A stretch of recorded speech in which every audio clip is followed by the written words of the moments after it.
ಬಾಗಲಕೋಟೆಯಲ್ಲಿ ತೋಟಗಾರಿಕೆ ವಿವಿ ವಿಲೀನಕ್ಕೆ ಚಿಂತನೆ ನಡೆಸಲಾಗಿದೆ. ಸರ್ಕಾರದ ನಿರ್ಧಾರಕ್ಕೆ ವಿವಿಧ ಸಂಘಟನೆಗಳು ಆಕ್ರೋಶವನ್ನು ವ್ಯಕ್ತಪಡಿಸ್ತಾ ಇದ್ದಾರೆ. ನಿರ್ಧಾರ ಕೈ ಬಿಡದೇ ಇದ್ರೆ ಉಗ್ರ ಹೋರಾಟವನ್ನು ಮಾಡಬೇಕಾಗುತ್ತೆ ಅನ್ನುವಂತ ಎಚ್ಚರಿಕೆಯನ್ನ ಇದೇ ಸಂದರ್ಭದಲ್ಲಿ ನೀಡಲಾಗ್ತಾ ಇದೆ.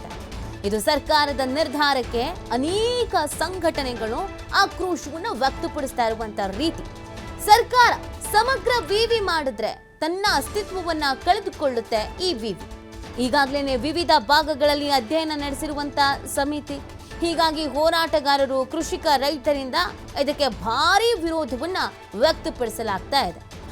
ನೋಡಿ, ಸಮಗ್ರ ವಿವಿ ಆದ್ರೆ ಸಮಸ್ಯೆ ಉಂಟಾಗತ್ತೆ, ಅಸ್ತಿತ್ವ ಕಳ್ಕೊಳ್ಬೇಕಾಗತ್ತೆ. ಈಗ ಆಲ್ರೆಡಿ ಸಮಿತಿ ಏನು ಇದಕ್ಕೆ ಸಂಬಂಧಪಟ್ಟಂತೆ ಅಧ್ಯಯನ ಮಾಡಿದೆಯಂತೆ. ಸಮಗ್ರ ವಿವಿ ಮಾಡಿದ್ರೆ ಏನಾಗತ್ತೆ, ಮಾಡದೇ ಇದ್ರೆ ಏನಾಗತ್ತೆ ಅಂತ. ಒಂದು ವೇಳೆ ಈ ತೋಟಗಾರಿಕೆ ವಿವಿ ವಿಲೀನ ಮಾಡ್ತು ಅಂತ ಅಂದ್ರೆ ನಾವು ಉಗ್ರ ಹೋರಾಟವನ್ನು ಮಾಡಬೇಕಾಗತ್ತೆ ಅಂತ ಎಚ್ಚರಿಕೆಯನ್ನ ಅನೇಕ ಸಂಘಟನೆಗಳು ಇದೀಗ ನೀಡ್ತಾ ಇದೆ ಸರ್ಕಾರಕ್ಕೆ ನೇರವಾಗಿ. ಸಮಗ್ರ ವಿವಿ ಆದ್ರೆ ಆಗೋ ಸಮಸ್ಯೆಗೇನು, ಯಾಕೆ ಬೇಡ ಅಂತ ಅಂತಿದ್ದಾರೆ ಸರ್ಕಾರ? ಯಾಕೆ ಇಲ್ಲ ಈ ವಿವಿಯನ್ನ ವಿಲೀನ ಮಾಡಲೇಬೇಕು ಅನ್ನುವಂಥ ಯೋಚನೆಯಲ್ಲಿ ಈಗಿದೆ. ಇದನ್ನ ನಾವು ನೋಡ್ತಾ ಹೋಗೋದಾದ್ರೆ ನೋಡಿ, ಸಮಗ್ರ ವಿವಿ ಒಂದು ವೇಳೆ ಆದ್ರೆ ಬಾಗಲಕೋಟೆ ತೋಟಗಾರಿಕೆ ವಿವಿಗೆ ಅಸ್ತಿತ್ವ ಅನ್ನೋದು ಇರಲ್ಲ. ಈಗ ಸಮಗ್ರ ವಿವಿನೇ ಆಯಿತು ಅಂತ ಅಂದರೆ ಈ ತೋಟಗಾರಿಕಾ ವಿವಿಗೆ ಯಾಕೆ ಅಸ್ತಿತ್ವ ಬೇಕು? ಅದೊಂದು ಪ್ರಶ್ನೆ ಅಲ್ವಾ. ಹಾಗಾಗಿ ಅಸ್ತಿತ್ವವನ್ನೇ ಕಳ್ಕೊಂಡು ಬಿಡುತ್ತೆ. ಆ ನಂತರ ಬೆಂಗಳೂರಿನಿಂದಲೇ ಸಮಗ್ರ ವಿವಿಯ ಆಡಳಿತಾತ್ಮಕ ನಿಯಂತ್ರಣ ಆಗತ್ತೆ. ಈಗೇನು ಬಾಗಲಕೋಟೆಯಲ್ಲಿ ಇದೆಯೋ ಈ ಆಡಳಿತ ಸಂಪೂರ್ಣವಾಗಿ ಬೆಂಗಳೂರಿಗೆ ಶಿಫ್ಟ್ ಆಗಿಬಿಡುತ್ತೆ. ಏನೇ ಬೇಕು ಬೇಡ ಏನೇ ಇದ್ರೂ ಕೂಡ ಬೆಂಗಳೂರಿನಿಂದಲೇ ಎಲ್ಲವೂ ಕೂಡ ನಿಯಂತ್ರಣದಲ್ಲಿ ಇರುತ್ತೆ. ತೋಟಗಾರಿಕೆಗಾಗಿ ಸ್ವಯಂ ನಿರ್ಣಯನ ಕೈಗೊಳ್ಳೋದಕ್ಕೆ ಅಸಾಧ್ಯವಾಗತ್ತೆ. ಯಾವುದೇ ರೀತಿಯಾದಂಥ ನಿರ್ಧಾರವನ್ನು ತಗೊಳ್ಳೋಕ್ಕೆ ಸಾಧ್ಯನೇ ಆಗಲ್ಲ. ತೋಟಗಾರಿಕೆ ಅಧ್ಯಯನ ಡಿಮ್ಯಾಂಡ್ಗೆ ಕೊರತೆನೂ ಆಗಬಹುದು. ಸೊ ಈ ಕಾರಣಕ್ಕಾಗಿ ಯಾವುದೇ ಕಾರಣಕ್ಕೂ ವಿಲೀನ ಮಾಡೋದು ಬೇಡ, ಸಮಗ್ರ ವಿವಿ ಅನ್ನೋದು ಬೇಡವೇ ಬೇಡ ಅಂತ ಹೇಳಲಾಗ್ತಾ ಇದೆ. ಸೊ ಇದಕ್ಕೆ ಸಾಕಷ್ಟು ಚರ್ಚೆಗಳು ಕೂಡ ಆಗ್ತಾ ಇದೆ. ಇದು ಸರ್ಕಾರ ಚಿಂತನೆಯನ್ನು ಮಾಡಿದೆ ಅನ್ನೋದನ್ನು ಹೇಳಲಾಗ್ತಾ ಇದೆ. ಬಟ್ ಸರ್ಕಾರದ ಈ ಚಿಂತನೆಯ ವಿಚಾರ ಸಂಘಟನೆಗಳಿಗೆ, ರೈತರುಗಳಿಗೆ ಗೊತ್ತಾಗ್ತಾ ಇದ್ದ ಹಾಗೇನೆ ಅಸಮಾಧಾನವನ್ನು, ಆಕ್ರೋಶವನ್ನು ವ್ಯಕ್ತಪಡಿಸ್ತಾ ಇದ್ದಾರೆ. ಇದು ಹೀಗೆ ಮುಂದುವರ್ಕೊಂಡು ಹೋಯಿತು ಅಂತಂದರೆ ನಾವು ಹೋರಾಟವನ್ನು ಮಾಡಬೇಕಾಗತ್ತೆ ಅನ್ನುವಂಥ ಎಚ್ಚರಿಕೆಯನ್ನು ಇದೇ ಸಂದರ್ಭದಲ್ಲಿ ನೀಡ್ತಾ ಇದ್ದಾರೆ. ಸೊ ಈ ಹೋರಾಟದ ಎಚ್ಚರಿಕೆಗೆ ಮಣಿದು ಸರ್ಕಾರ ತನ್ನ ಚಿಂತನೆಯಲ್ಲಿ ಏನಾದರೂ ಬದಲಾವಣೆಯನ್ನು ಮಾಡಿಕೊಳ್ಳುತ್ತಾ, ಬೇರೆ ರೀತಿಯಾದಂಥ ಏನಾದರೂ ತೀರ್ಮಾನವನ್ನು ಕೈಗೊಳ್ಳುತ್ತಾ, ಇದೊಂದು ಪ್ರಶ್ನೆ ಇದೆ. ನೋಡಬೇಕಾಗತ್ತೆ ಸರ್ಕಾರ ಯಾವ ರೀತಿಯಾದಂಥ ನಿರ್ಧಾರವನ್ನು ತೆಗೆದುಕೊಳ್ಳುತ್ತೆ.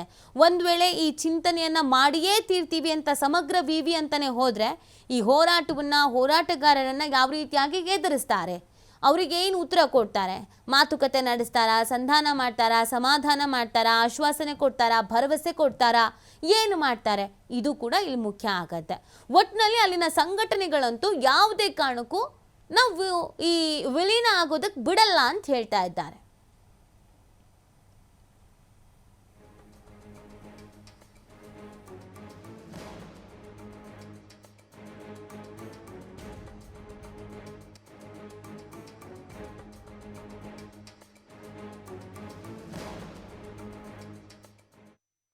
ತೋಟಗಾರಿಕೆ ವಿಶ್ವವಿದ್ಯಾನಿಲಯ ಕರ್ನಾಟಕ ರಾಜ್ಯದಲ್ಲಿ ಅಷ್ಟೇ ಅಲ್ಲ, ಭಾರತ ದೇಶದಲ್ಲಿ ಒಂದು ಉತ್ತಮವಾಗಿ ಕೆಲಸ ಕಾರ್ಯಗಳನ್ನು ಮಾಡ್ತಕ್ಕಂಥದ್ದು ನಾವೆಲ್ಲರೂ ಕೂಡ ಗಮನಿಸಿದ್ದೀವಿ. ಆದರೆ ಇತ್ತೀಚಿನ ದಿವಸಗಳಲ್ಲಿ ಇದನ್ನು ಸಮಗ್ರ ವಿಶ್ವವಿದ್ಯಾನಿಲಯವಾಗಿ ಪರಿವರ್ತನೆ ಮಾಡಬೇಕು ಅಂತಕ್ಕಂಥದ್ದು ರಾಜ್ಯ ಸರ್ಕಾರದ ಹುನ್ನಾರ ಆಗಿದೆ. ಅದನ್ನು ನಾವು ವಿರೋಧಿಸಿ ಈ ಭಾಗದ ಎಲ್ಲ ಶಾಸಕರು, ಸಂಸದರು, ವಿಧಾನ ಪರಿಷತ್ ಸದಸ್ಯರು ಎರಡೂ ಮನೆಯಲ್ಲಿ ಕೂಡ ಚರ್ಚೆ ಆಗಿದೆ. ಆ ಸಂಯುಕ್ತವಾಗಿ ಮಾಡ್ತಕ್ಕಂಥದ್ದು ಇಂಟಿಗ್ರೇಟೆಡ್ ಯೂನಿವರ್ಸಿಟಿ ಮಾಡೋದನ್ನ ನಿಲ್ಲಿಸ್ತೀವಿ ಅಂತಕ್ಕಂಥ ಮಾತನ್ನ ರಾಜ್ಯ ಸರ್ಕಾರ ನಮಗೆ ಆಶ್ವಾಸನೆಯನ್ನ ಸದನದಲ್ಲಿ ಕೊಟ್ಟಿದ್ದಾರೆ. ಅಷ್ಟೇ ಅಲ್ಲ, ಮಾರ್ಚ್ ತಿಂಗಳಲ್ಲಿ ನಡೆದಿರ್ತಕ್ಕಂಥ ಸಭೆಯಲ್ಲಿ ಕೂಡ, ಶಾಸಕಾಂಗ ಪಕ್ಷದ ಸಭೆಯಲ್ಲಿ ಕೂಡ ಇದನ್ನ ನಾವು ಇಂಟಿಗ್ರೇಟೆಡ್ ಕಾಲೇಜ್ ಆಗಿ ಮಾಡೋದಿಲ್ಲ, ಪ್ರತ್ಯೇಕವಾಗಿ ಇಡ್ತೀವಿ ಅಂತಕ್ಕಂಥ ಮಾತನ್ನು ಹೇಳಿದ್ರು. ಮೊನ್ನೆ ಕಳೆದ ವಾರ ಭಾಸ್ಕರ್ ರಾವ್ ಅಂತಕ್ಕಂಥ, ವಿಜಯ ಭಾಸ್ಕರ್ ರಾವ್ ಅಂತಕ್ಕಂಥ ನಿವೃತ್ತ IAS ಅಧಿಕಾರಿಯವರು ಒಂದು ಸಮಿತಿಯನ್ನು ಮಾಡಿಕೊಂಡು ಇಲ್ಲಿ ಇನ್ಸ್ಪೆಕ್ಷನ್ ಬಾಗಲಕೋಟೆಗೆ ಬಂದಿರತಕ್ಕಂಥ ವಿಚಾರ ನನ್ನ ಗಮನಕ್ಕೆ ಬಂದಿದೆ. ದಯವಿಟ್ಟು ನಮ್ಮ ತೋಟಗಾರಿಕೆ ವಿಶ್ವವಿದ್ಯಾನಿಲಯವನ್ನ ಪ್ರತ್ಯೇಕವಾಗಿ ಕೆಲಸ ಕಾರ್ಯಗಳನ್ನ ಹೇಗೆ ಮಾಡ್ತಾ ಬಂದಿದೆ ಹಾಗೆ ಮಾಡಲಿಕ್ಕೆ ಅವಕಾಶ ಮಾಡಿಕೊಡ್ಬೇಕು. ಯಾವ ಕಾರಣಕ್ಕೂ ಇದನ್ನು ತೆಗೆದುಕೊಂಡು ಹೋಗಿ ಬೇರೆ ಬೇರೆ ಯೂನಿವರ್ಸಿಟಿಗಳ ಜೊತೆಗೆ, ಇವತ್ತು ಪಶುಸಂಗೋಪನಾ ಯೂನಿವರ್ಸಿಟಿ ಇರ್ಬೋದು, ಫಾರೆಸ್ಟ್ ಯೂನಿವರ್ಸಿಟಿ ಇರ್ಬೋದು, ಕೃಷಿ ಯೂನಿವರ್ಸಿಟಿ ಜೊತೆಗೆ ಸಂಯುಕ್ತವಾಗಿ ಮಾಡ್ತಕ್ಕಂಥ ನಿರ್ಣಯವನ್ನ ನಾವು ಈ ಭಾಗದ ಎಲ್ಲ ಜನರು ಕೂಡ ವಿರೋಧಿಸ್ತೀವಿ. ದಯವಿಟ್ಟು ಇದನ್ನ ಯಥಾಸ್ಥಿತಿಯನ್ನ ಕಾಪಾಡಿಕೊಳ್ಬೇಕು ಅಂತೇಳಿ ಸರ್ಕಾರಕ್ಕೆ ಮನವಿಯನ್ನ ಮಾಡಿ, ಭಾಗದ ಎಲ್ಲ ಜನಪ್ರತಿನಿಧಿಗಳು ಹಾಗೂ ಅನೇಕ ಕೃಷಿ ತಜ್ಞರು, ರೈತರು ಕೂಡ ಇದಕ್ಕೆ ಉಗ್ರವಾಗಿ ಈ ಬಗ್ಗೆ ಮತ್ತಷ್ಟು ಮಾಹಿತಿಯನ್ನ ನೀಡ್ತಾರೆ ನಮ್ಮ ಪ್ರತಿನಿಧಿ ಗುರು. ಸಹಜವಾಗಿ ಈಗ ಅಸಮಾಧಾನ ಆಕ್ರೋಶ ವ್ಯಕ್ತವಾಗ್ತಾ ಇದೆ, ಅಸ್ತಿತ್ವವನ್ನು ಕಳ್ಕೊಳ್ಬೇಕಾಗತ್ತೆ ಅನ್ನೋದೊಂದು ಭಯ ಅವರಲ್ಲಿ ಇದೆ. ಈಗ ಹೇಳ್ತಾ ಇದ್ರು ಮಾತುಕತೆ ನಡೆಸಲಾಗಿತ್ತು, ಸಭೆ ಮಾಡಲಾಗಿತ್ತು ಅಂತ, ಒಂದು ಇತ್ಯರ್ಥಕ್ಕೆ ಬಂದಿಲ್ವಾ? ಈಗ ಸರ್ಕಾರದ ನಡೆಗೇನು, ಹೋರಾಟಗಾರರ ನಿಲುವೇನು ಅಂತ? ನೀತಿ ಖಂಡಿತ ಕಳೆದ 5-6 ತಿಂಗಳ ಹಿಂದೆ ಸಾಕಷ್ಟು ರೀತಿ ಈಗಾಗಲೇ ವಿದ್ಯಾರ್ಥಿಗಳು ಹೋರಾಟ ಮಾಡಿದ್ರು ಮತ್ತು ಏನು ತೋಟಗಾರಿಕೆ ವಿವಿಯನ್ನ ಮಿಲನಗೊಳಿಸಬೇಕು ಅನ್ನೋ ನಿಟ್ಟಿನಲ್ಲಿ ರಾಜ್ಯ ಸರ್ಕಾರ ಒಂದು ಪ್ಲಾನ್ ಅನ್ನ ಕೂಡ ಮಾಡಿತ್ತು. ಆ ಸಂದರ್ಭದಲ್ಲಿ ಸಾಕಷ್ಟು ರೀತಿ ಮೇಲ್ಮನೆ ಮತ್ತು ಕೆಳಮನೆಯಲ್ಲಿ ಸಾಕಷ್ಟು ಚರ್ಚೆಗಳಾಗಿತ್ತು. ಚರ್ಚೆಗಳಾದಂತ ಸಂದರ್ಭದಲ್ಲಿ ಏನು ತೋಟಗಾರಿಕೆ ವಿವಿಯನ್ನ ಮಿಲನಗೊಳಿಸಬೇಕು ಅನ್ನೋ ನಿಟ್ಟಿನಲ್ಲಿ ಸರ್ಕಾರ ಒಂದು ನಿರ್ಧಾರವನ್ನ ತೆಗೆದುಕೊಂಡಿತ್ತು. ಆ ನಿರ್ಧಾರವನ್ನ ನಾವು ಹಿಂದಕ್ಕೆ ತೆಗೆದುಕೊಳ್ತೀವಿ ಅನ್ನುವಂತ ನಿರ್ಧಾರವನ್ನ, ತೋಟಗಾರಿಕೆ ವಿವಿಯ ನಿರ್ಧಾರವನ್ನ ಹಿಂದಕ್ಕೆ ತೆಗೆದುಕೊಳ್ತೀವಿ, ಯಾವುದೇ ರೀತಿಯಾಗಿ ಬದಲಾವಣೆ ಮಾಡೋದಿಲ್ಲ ಅನ್ನುವಂಥದ್ದನ್ನ ಸ್ಪಷ್ಟವಾಗಿ ರಾಜ್ಯ ಸರ್ಕಾರ ಒಂದು ನೀತಿಯನ್ನ ಅಲ್ಲಿ ಸ್ಪಷ್ಟವಾಗಿ ಹೇಳಿತ್ತು. ಆದ್ರೆ ಏನೋ ಈ ರೀತಿ ಸ್ಪಷ್ಟ ನಿಲುವನ್ನ ಕೊಟ್ಟಿದ್ರು ಕೂಡ ಯಾಕೆ ಈ ನಿರ್ಧಾರವನ್ನ ತೆಗೆದುಕೊಂಡ್ರು ಮತ್ತು ಏನು ತೋಟಗಾರಿಕೆ ವಿವಿಗೆ ಸಂಬಂಧಪಟ್ಟಂತೆ ನಿವೃತ್ತ IAS ಅಧಿಕಾರಿಯಾಗಿರ್ತಕ್ಕಂಥ ವಿಜಯ್ ಭಾಸ್ಕರ್ ನೇತೃತ್ವದಲ್ಲಿ ಸಮಿತಿಯನ್ನ ರಚನೆ ಮಾಡಿದ್ರು. ಸಮಿತಿ ರಚನೆ ಆದ ಬಳಿಕ ಸಮಿತಿ ರಚನೆಯನ್ನ ಮಾಡಿರ್ತಕ್ಕಂಥ ಬಾಗಲಕೋಟೆ ತೋಟಗಾರಿಕೆ ವಿವಿಯ ಭೇಟಿಯನ್ನ ಕೊಡ್ತಾರೆ. ಭೇಟಿಯನ್ನ ಕೊಟ್ಟಂತ ಸಂದರ್ಭದಲ್ಲಿ ಇಲ್ಲಿಯ ರಾಜ್ಯ ಸರ್ಕಾರದ ಏನು ನಿರ್ಧಾರವನ್ನ ಮಾಡಿತ್ತು, ಆ ನಿರ್ಧಾರಕ್ಕೆ ಯಾಕೆ ಮತ್ತೆ ಮುನ್ನೆಲೆಗೆ ತರುವಂತ ನಿರ್ಧಾರವನ್ನ ಏನಾದ್ರೂ ಮಾಡಿದಿರಾ ಅನ್ನುವಂತ ಪ್ರಶ್ನೆ ಇಲ್ಲಿ ಬಾಗಲಕೋಟೆ ಜಿಲ್ಲೆಯಲ್ಲಿ ಸಾಕಷ್ಟು ಶಾಸಕರು ಮತ್ತು ವಿಧಾನ ಪರಿಷತ್ ಸದಸ್ಯರು ಕೂಡ ವಿರೋಧವನ್ನ ವ್ಯಕ್ತಪಡಿಸಿರುವಂತದ್ದು. ಏನಾದ್ರೂ ಇದೇ ರೀತಿಯಾಗಿ ನೀವು ಏನಾದ್ರೂ ಕೃಷಿ ಮತ್ತು